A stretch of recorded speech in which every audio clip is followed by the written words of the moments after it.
Hello, and welcome again to Dark and Whimsical Reviews with Logan Patrick, or KL Patrick, or Kenneth Patrick, or whatever you want to call me.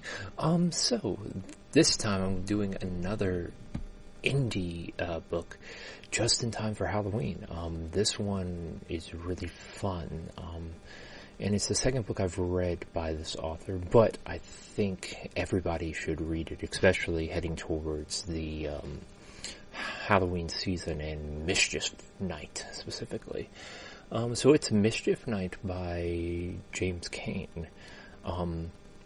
This story is incredibly fun.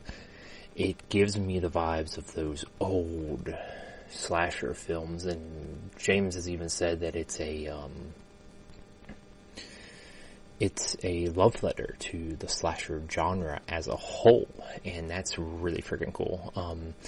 But everything, it's interesting because everything seems to be going in certain directions, and then it switches it on you. So he used a lot of the old tropes, but then he turned them into something new, so to say.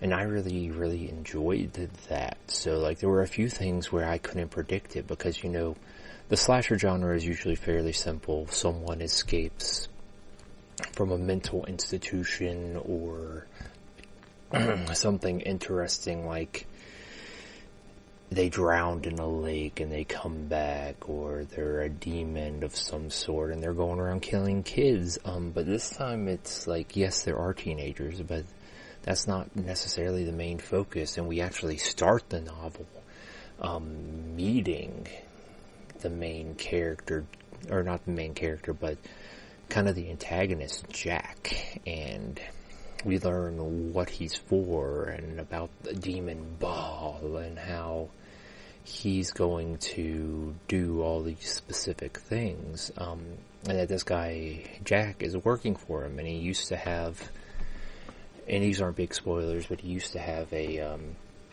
basically a cult, and he would take his followers and they would do this, they would do that, and it was really, really interesting, and Ball came and saved him for the mission, whatever that mission is, which you find out some of what it is later on, and there's a lot of people who end up 6 feet under, so to say.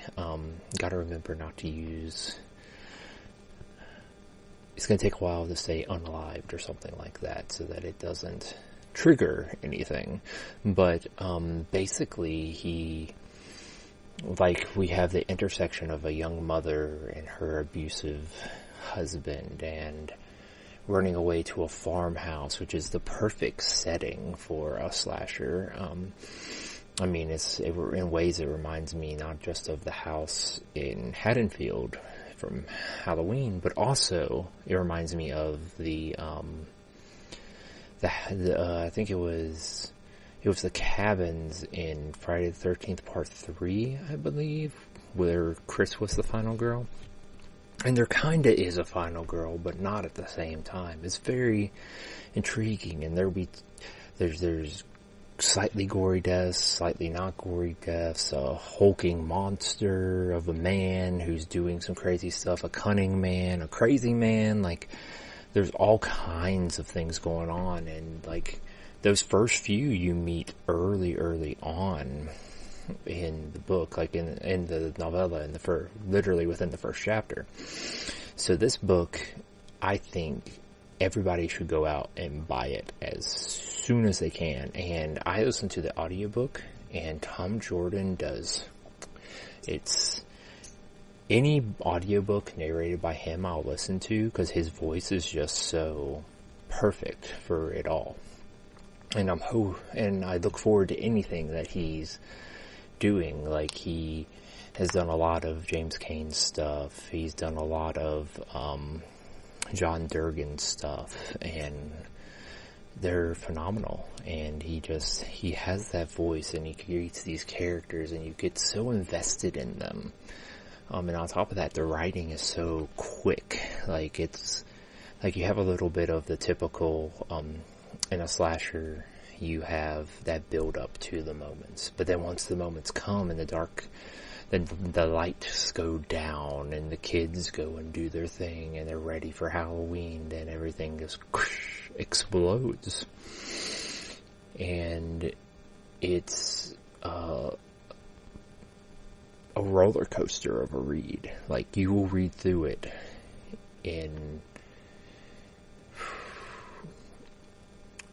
2-3 hours. Like, you can read through it in one sitting. Like, it is that good of a book.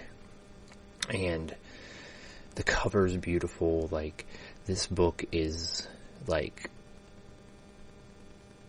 I know I said Buffalo Hunter is my favorite book of the year, and it is, but this is probably one of my second favorites, along with the 31st Trick-or-Treater by Ben Farthing.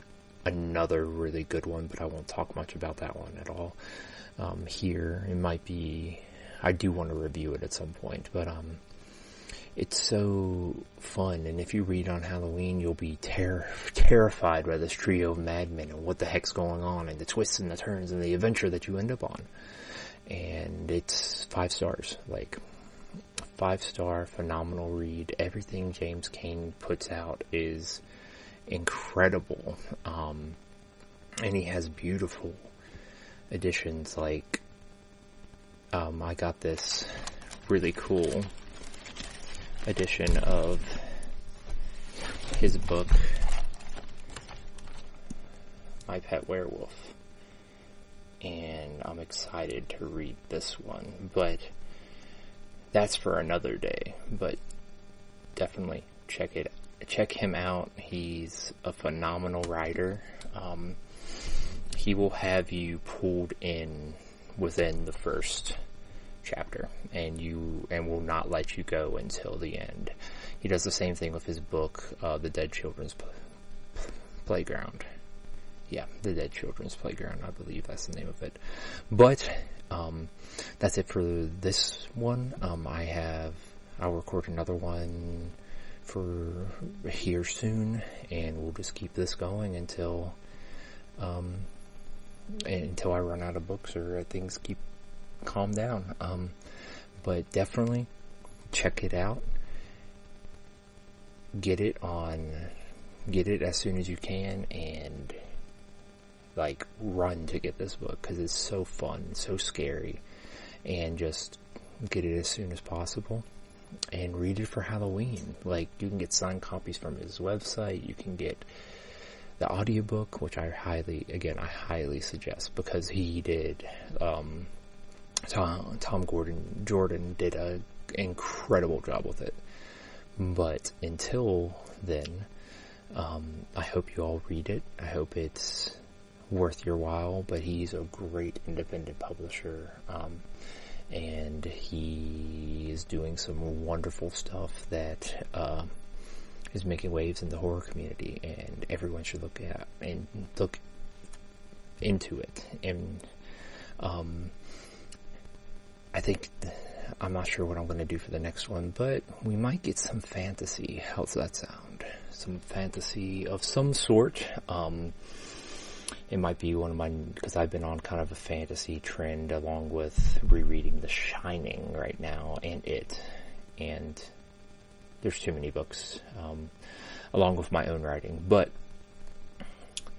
for the next one, what we will do is, I think we're going to venture into the worlds of the Cosmere in Brandon Sanderson, and one of my favorite books that I've read ever. And I read it for the first time this year, and I feel like I should have read it earlier.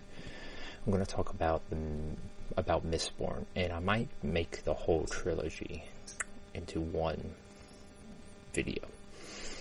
But anyways, thank you guys for watching, and I will see you next time.